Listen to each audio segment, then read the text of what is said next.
Bonjour à tous et bienvenue dans Point Trash, votre émission qui ose aborder les points qui fâchent. Aujourd'hui, je serai en compagnie d'un auteur, compositeur, interprète qui revient de loin. Malgré un handicap invisible, vous allez découvrir Soren aka Dorian Gray et son comeback après 2 ans d'absence. Soren, bonjour. Bonjour. Ou plutôt Dorian Gray. Oui. Alors quand j'entends ce nom, tout de suite, j'imagine que c'est tiré du roman d'Oscar Wilde. C'est ça. Mais pourquoi ce personnage ? Je ne sais pas si c'est plutôt excentrique ou de ta part et un peu prétentieux de prendre ce nom. Alors tout de suite, de toute façon, avec la gueule que j'ai, je suis prétentieux. Ça, je vis avec depuis des années. Et c'est d'ailleurs pour ça qu'un de mes amis, quand j'ai commencé ce projet, alors chercher un nom, parce que je n'avais pas envie d'apparaître sous mes vraies coordonnées, m'a dit « Prends Dorian Gray, ça te va si bien ». Je me rappelais avoir plus ou moins lu ce roman à l'école. Et pour l'avoir relu, ça m'allait bien. En tout cas, il y a des choses qui correspondaient à ce que je ressentais dans mes harmonies et ma musique. Donc, même physiquement, j'ai envie de te dire. Il était quand même blond, il avait des mœurs que je n'ai pas forcément complètement, les mêmes yeux. Mais comme il n'a pas existé, on ne sait pas vraiment. Mais c'était surtout pour ne pas m'appeler comme je m'appelle.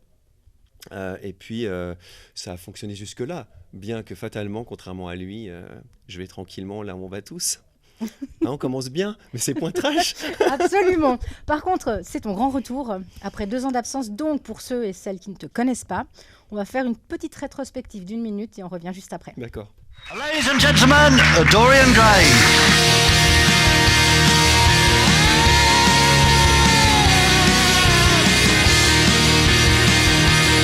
C'est que beaucoup des groupes sont pas très bons.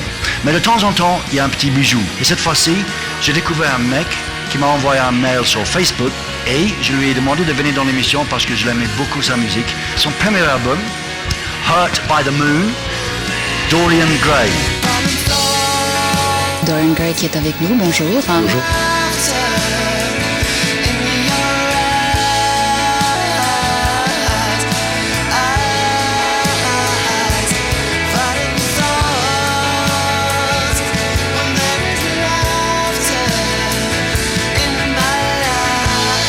De temps en temps, ça vaut la peine de m'écrire sur MySpace, de demander de venir dans l'émission, mais il faut avoir du talent, comme ce monsieur. Dorian, quand tu revois ces images, comment tu te sens ? Un peu nostalgique ? Je me mets à la place de ceux qui se disent il revient, mais d'où ? Parce que j'y suis peut-être jamais allé. Tu as fait quand même les plus grandes scènes, excuse-moi. Mais oui. Paléo, Caribana, Montreux Jazz. C'est vrai, mais tout va si vite. Donc, c'est vrai qu'en regardant ces images, j'avais moi-même aussi vécu plein de choses entre deux et je me suis dit, est-ce que c'est moi ? Mais si on veut mettre un peu la pommade, c'est vrai que j'ai fait ce que j'appelle le grand chelem ici en Suisse. Mm-hmm. C'est rare pour un artiste suisse quand même. Hein. Alors, c'est rare, mais et c'est vrai que ça, quand je veux un petit peu me rassurer parce que je dors mal, je me dis que j'ai fait plein de trucs incroyables dont personne n'est au courant. Bon, on a la chance d'avoir des festivals qui sont mondiaux. Donc, c'est vrai qu'avec ce grand chelem, il y avait également des festivals mondiaux inclus dans ce chelem, comme je l'appelle. Donc, comme Montreux, par exemple. Je dénigre aucun des autres, mais Montreux, c'est vraiment... Il y a Quincy Jones, c'est de renommée internationale. Donc, oui, il y en a 4. C'est pour ça que j'appelle ça, encore une fois, grand chelem. Et tu les as fait. Je les ai faits à peu près, en quelques années, quoi. Oui. Et justement, à cette époque, tu as sorti ton premier album, Hurt by the Moon. Et tu as été repéré par David Hallyday, entre autres, pour devenir ton batteur. Mais quel est ton ressenti à ce moment-là? C'est quand même une personne de renom. Alors oui, et ça m'est arrivé franchement, bon, encore une fois, on a dit au tout début que j'étais prétentieux, alors je peux y aller. Allons-y. Non, mais j'ai eu la chance d'avoir été repéré plusieurs fois par différentes personnes, et encore cette année, au moment où justement je revenais. Et David, qui est depuis mon pote, on peut le dire, aujourd'hui dans la tourmente, on s'est vu il n'y a pas longtemps pour parler de tout ça, pour se rappeler aussi de nos souvenirs. Et ce qu'on a vécu, c'est vrai qu'il m'avait écrit sur ce site MySpace, que évidemment plus personne connaît, même s'il existe toujours, et il a manifesté tout son intérêt pour ma musique, et il voulait absolument jouer avec moi, voilà. Mais après, il y a eu une série d'autres gens qui sont issus... Ray Cox, qui était une star d'MTV. Ouais, MTV, c'est plus ce que c'était non plus. Donc, absolument. Voilà. Adaptons notre discours, on ne sait plus qui regarde et à qui ça parle. Mais oui, il y a eu une expérience incroyable. C'est ça ma fierté, c'est d'avoir surtout rencontré des gens plus qu'être devenu milliardaire de la musique, quoi. Et là, tu as sorti ensuite un deuxième album, Two Faces. Et il y a un super cover dessus de Billy Idol. Oui, tout à fait, Billy Idol. Ouais, alors les covers, j'aimais pas faire ça. Et puis avec YouTube, on a commencé à me dire il faut faire des reprises. C'est comme ça qu'on se fait repérer aujourd'hui. Donc je pensais m'être fait repérer, mais enfin on n'est jamais assez repéré. Donc j'ai pensé à Billy Idol parce que c'était une chanson que j'aimais beaucoup. Mais depuis, et ça c'est un conseil que je peux donner, je préfère reprendre le sexe opposé. C'est plus intéressant parce qu'on ne va pas souffrir de la comparaison. Avec Billy Idol, forcément, un peu physiquement, le style valait mieux assurer et ça ressemblait encore beaucoup. Je préfère reprendre aujourd'hui Katy Perry. Bon, on finira avec un D'accord. cover de Ariana Grande. Grande, tout à fait, complètement inattendu par rapport au public qui peut me suivre, voilà. Donc, et au moins, c'est ce que je dis aux filles dans ce métier, c'est reprenez possiblement un homme, comme ça au moins déjà on casse la barrière de la comparaison immédiate du sexe et du genre. Et puis ça devient déjà plus intéressant, parce que le but d'une reprise, c'est vraiment qu'on la torde dans tous les sens et qu'elle donne quelque chose de plus, quoi. Alors tu es dans le feu de la tourmente, et puis les années passent, et tu es de moins en moins sollicité, jusqu'au jour où on n'entend plus vraiment parler de toi. Alors je rectifie, parce qu'en fait, ça a été de la folie pendant quelques années. Oui. Hein, j'ai même dû repousser des gens presque avec la loi, tellement ça devenait fou. On Et parle des vraiment avances de femmes. ou d'hommes. Il y a vraiment, voilà, encore une fois, avec la gueule que j'ai, tout est possible. Donc, comme j'ai une autre vie aux USA, où ma grand-mère était un grand mannequin, je suis tellement fier, elle n'est plus là, de ça, que je lui rends aussi ce petit hommage. Elle a aussi son Instagram, Karen Supermodel. Voilà.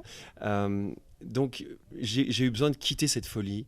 Il y a eu le grand chelem des festivals, mais il y a aussi eu tout ce qui va avec. Et aujourd'hui, on sait qu'il faut faire vraiment attention avec ça. On arrête 1 minute, on perd 1 heure, on arrête 1 heure, on perd 1 an. Donc, je n'étais pas forcément conscient de ça, mais de toute façon, même si j'en avais été conscient, je devais partir, voir un ailleurs, faire de la photo, faire des vidéos. Et puis, ça a été un break. Et ce break, il a été fatal dans un certain sens. Mais ça ne me manquait pas, puisque j'ai été chanteur par accident. Mon métier ou ma vocation, c'est vraiment de faire des chansons, surtout pour les autres, de découvrir des artistes. Et je me suis découvert, moi, tard. Mais tomber dans l'oubli, ça fait peur quand même. Ça fait peur si cet oubli, c'est toute sa vie, c'est tout ce qu'on c'est tout ce qu'on représente. Mais ce qui a été oublié, c'est Dorian Gray, c'est un aspect de ma composition et c'est ce personnage que je campais. Donc aujourd'hui, si je suis là, c'est pas parce que je suis obligé, mais un petit peu, sans se montrer, sans aller vraiment au charbon, on ne peut pas faire parler de qui on est ni de sa musique. Moi, ce qui compte, c'est vraiment ce que je compose et ce que j'écris. Demain, si j'appuie sur un bouton et il y a, je sais pas, une jeune chanteuse ou un jeune chanteur qui fonctionne très bien avec mes chansons et que je dois rester chez moi, ça me va très bien. D'accord. Par contre, tu as eu des problèmes d'acouphènes. Je ne sais C'est pas vrai. si ça s'est estompé un peu depuis. Non, ça s'estompe en général pas. Ça, c'est vraiment la note où il n'y a pas trop d'espoir. Mais la note d'espoir, c'est qu'on peut vivre avec. Alors, si on parle de ça, quand ça m'est tombé dessus il y a bientôt 2 ans, le 31 juillet, c'était le jour de mon anniversaire, c'est pas aussi brutal que ça, c'est venu en 1 semaine, mais c'était tellement fort, tellement incroyable, que je suis allé voir des spécialistes en Suisse alémanique, qui sont pourtant d'habitude des gens que j'aime beaucoup, parce qu'ils m'accueillaient en musique encore mieux qu'en Suisse romande. Mais ces médecins-là ont fait vraiment n'importe quoi, c'est-à-dire que voilà, la personne qui me reçoit voit qu'il y a une intensité qui est vraiment très forte et elle me dit que c'est surprenant parce qu'à ce stade d'intensité, en général, on a beaucoup de suicides. Ouais, on devient fou parce que c'est constamment un bourdonnement, sifflement dans la tête, Oui. j'imagine. Mais surtout, quel médecin dit ça à un patient et surtout un patient qu'on ne connaît pas. Donc il y avait plus de risques pour moi parce qu'on m'a dit ça qu'à cause de ce qui m'arrivait. Donc évidemment, je suis rentré complètement dépité, d'autant plus allant chercher plutôt de l'aide. Et j'ai mis près d'1 an à apprendre à vivre avec ça. Et c'est vrai que voilà, des médecins, des psychiatres m'ont expliqué que c'était comme si j'avais perdu mes jambes, mes bras, que j'avais un choix à faire face à ce handicap effectivement invisible, donc il est moins crédible, il faut toujours l'expliquer. Si on me voyait sans les jambes, on dirait le pauvre Dorian ou le pauvre Soren. Waouh, il est en chaise roulante, il n'a plus de jambes ou il n'a plus de bras alors qu'il fait du piano et de la batterie.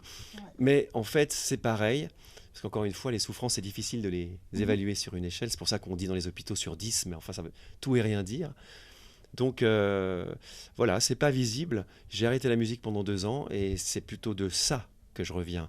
Oui. Pas de ces succès qui sont relatifs, mais je reviens surtout d'une peine tellement forte, sans ses jambes de manière métaphorique, que je pensais ne jamais refaire de la musique. En tout cas, il faut vraiment avoir une force de caractère énorme pour ne pas sombrer dans l'alcoolisme ou même se suicider, parce que c'était quand même ton travail, ta vie, la musique. Oui. Et si tu t'arrêtes 1 an ou 1 an et demi, comme tu dis, tu reviens et tu as tous ces chanteurs commerciaux, Ça fait peur quand même. Oui, il y a chanteurs commerciaux, mais en même temps, il y a des chanteurs commerciaux, puisqu'on parlait d'Ariana Grande, que j'adore et où il y a un travail qui va plus loin quand même que le commerce.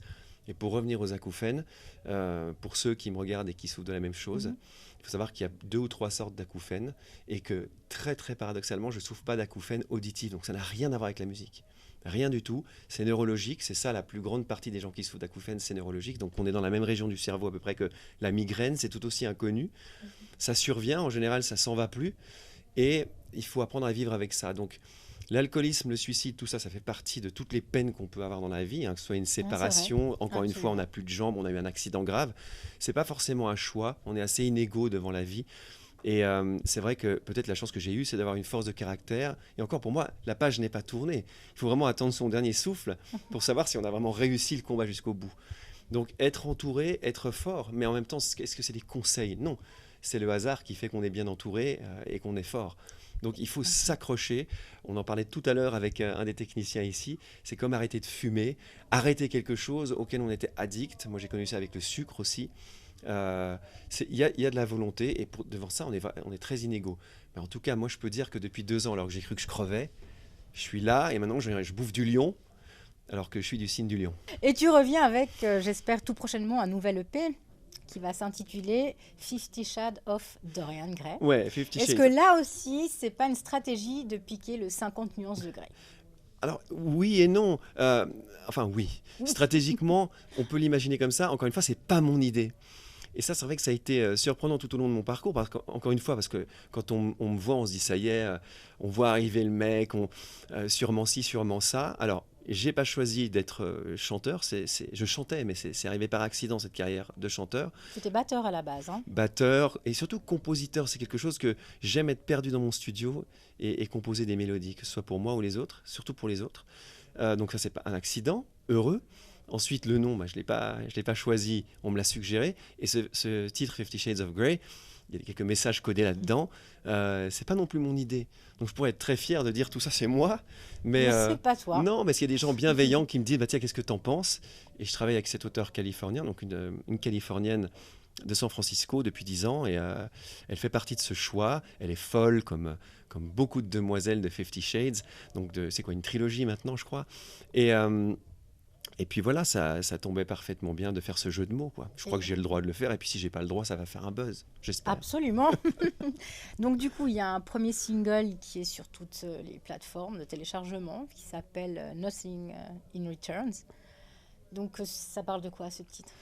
Parce que rien en retour... Mais voilà, là aussi, expliquer un texte ou la musique, c'est super difficile. Le mec a oublié. Ce qui est important, c'est là on a des peintures, on a des toiles. Je suis devant cette toile, j'aime pas, c'est indiscutable. Donc moi je propose aux gens de ressentir dans cette musique ou ces textes exactement la même chose ou pas. C'est d'être confronté à cette chanson qui effectivement, encore une fois, plein de métaphores, j'adore ça, peut vouloir dire plein de choses. Est-ce qu'on a quelque chose ou pas en retour dans la vie ? Une grande question que je me suis posée ces 2 dernières années. C'est vrai que la plupart des chansons qui font partie de ce EP ou de cet LP, là non plus on ne sait plus trop comment appeler ça, elles vont forcément parler, j'ai utilisé ce que j'ai traversé, donc elles vont parler de ça, de cette traversée du désert personnel qui est survenue bien après l'arrêt buffet de tout ce que je faisais au moment du Grand Chelem là. Tu dis justement, si tu es là aujourd'hui, c'est aussi grâce à la vie, j'ai envie de te dire, car tu as quand même frôlé la mort à 2 reprises. Et dernièrement, 2017-2018, que s'est-il passé ? D'abord, je l'ai frôlé parce que ces idiots de médecins qui m'ont vu la première fois en Suisse allemande, ça aurait pu être n'importe où, mais c'était là-bas, ils m'ont administré de la cortisone à haute dose parce qu'ils pensaient que c'était une surdité soudaine, ça n'avait rien à voir. Et moi, j'ai fait une allergie hallucinante, ça m'est vraiment monté au cerveau, comme on dit. Je suis devenu à moitié ouf. Et c'est vrai que là, j'ai vraiment frôlé la catastrophe.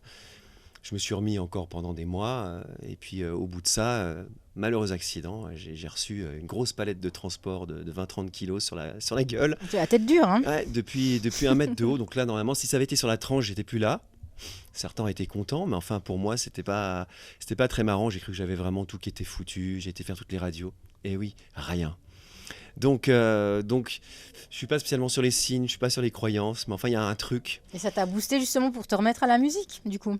L'un de mes médecins m'a dit ça, c'est la meilleure chose qui vous soit arrivée, ces acouphènes. Ça t'a réveillé ? Voilà, ça m'a réveillé.